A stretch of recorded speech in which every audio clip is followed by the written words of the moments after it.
स्वामी जी, सड़कों पे गाय घूमती हैं। भाई सड़कों पे गाय क्यों घूम रही है? सुन लीजिए जरा। क्योंकि आपने उसको पशु घोषित कर रखा है। और नहीं और कूड़ा उसको पशु सूची से हटाइए, नहीं घूमेगी, हम गारंटी ले रहे हैं। हाँ, आपके कैमरे के माध्यम से रिकॉर्डिंग कर लीजिए।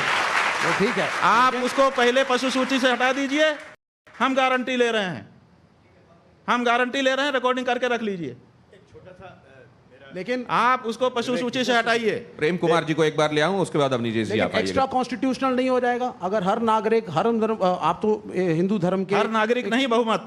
देखिए, आप हर नागरिक, हमारी बात मत करिए जी। जो बहुमत का फैसला होता है आप वाले सिस्टम में, वही माना जाता है। जिसके पास एक ज्यादा वोट आ जाएगा वो लाखों वोटों को व्यर्थ बना करके स्वयं जीत जाएगा। लेकिन कॉन्स्टिट्यूशन क्या है? बहुमत ही तो कॉन्स्टिट्यूशन है। पुलिस, बहुमत अगर होगा कॉन्स्टिट्यूशन बदल लोगे आप। लेकिन गौरक्षक दल, कॉन्स्टिट्यूशन बदलने के लिए 400 पार की बात कही जा रही थी ना। आपके पास बहुमत हो, कॉन्स्टिट्यूशन भी बदल लीजिए। आपने 100 बार से ज्यादा बदल लिया है कॉन्स्टिट्यूशन को बहुमत के कारण। तो आप बहुमत की आवाज को कैसे दबा सकते हैं? ये बहुमत की आवाज है कि गाय की हत्या नहीं होनी चाहिए, बहुमत की आवाज है। आप इसकी उपेक्षा नहीं कर सकते। लेकिन इस देश में कोर्ट भी है, वकील भी है, कोर्ट है, पुलिस तो हम कहाँ कह रहे हैं? तो गौरक्षक दल अगर इनको साइड करके खुद न्याय करने लगेंगे, हाँ, खुद न्याय करेगा। तो आप अपने कानून के अनुसार उनके ऊपर मुकदमा चलाइए। हम उसको मान रहे हैं कि हम जिस देश में हैं उसका कानून मानेंगे। हम भारत में हैं, भारत का जो कानून है कि अगर हमने हत्या की है तो उसके लिए हमको दंड जो तय मिले, वही तो हम कह रहे हैं कि उस व्यक्ति से गोली चल गई, उसने कहा कि मुझसे गलती हो गई है, इससे ज्यादा क्या करेगा वो? स्वामी जी, लेकिन वो कानून को पालन ही तो कर रहा है, और क्या कर रहा है? स्वामी जी, अगर आप कह रहे हैं कि शास्त्र के हिसाब से चलना चाहिए, तो दूसरे धर्मों के भी तो शास्त्र हैं, वो अपने हिसाब से चलेंगे। हाँ, तो चले ना, कहाँ मना कर रहे हैं हम? कहाँ मना कर रहे हैं? बिल्कुल हम यही चाहते हैं कि वो भी अपने शास्त्र के अनुसार चलें। क्यों नहीं अपने शास्त्र के अनुसार चलते हैं? उनके शास्त्र में लिखा रहा है कि सबसे उत्तम निवास वो है जहां पर पूरी तरह से इस्लाम हो। तो पूरी तरह से जहां इस्लाम है वहां क्यों नहीं चले जाते हैं? बताओ,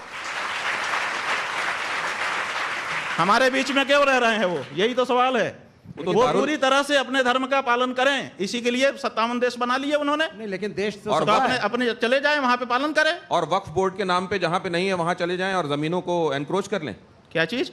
वक्फ बोर्ड के नाम पे जमीनें। भाई हमारा वही कहना है कि उनको ऐसे जहां पर उनके धर्म के अनुसार का वातावरण नहीं, उनको क्यों रहना चाहिए? विशेष करके तब जब धर्म के नाम पे उन्होंने हमारे देश का एक टुकड़ा बांट लिया। तो फिर वो दारुल हरम वाला जो कॉन्सेप्ट है वो फिर उसका क्या?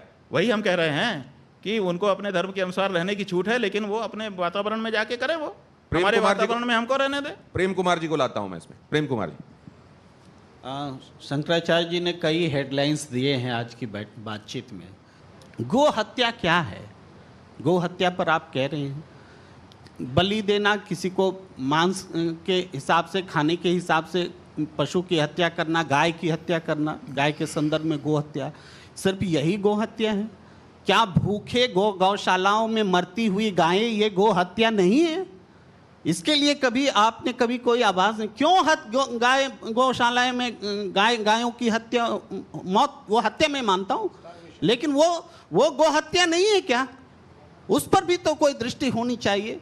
मैं एक और सवाल रखता हूँ, मेरी आवाज़ में थोड़ी तलखी आ रही है, मैं क्षमा मांगता हूँ, लेकिन और भी बात आ रही है। नहीं, जैसे आपके मन में भाव है वैसे ही व्यक्त करिए, हम इसका स्वागत करते हैं। ठीक है मैं धन्यवाद।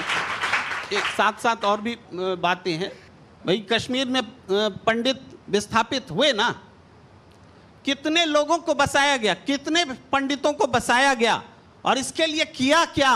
एक हिंदू धर्म के शंकराचार्य के नाते हिंदू पंडितों को वहां बसाने में क्या किया गया? आपका क्या योगदान रहा? सरकार को जवाबदेह बनाने के लिए आपने क्या किया?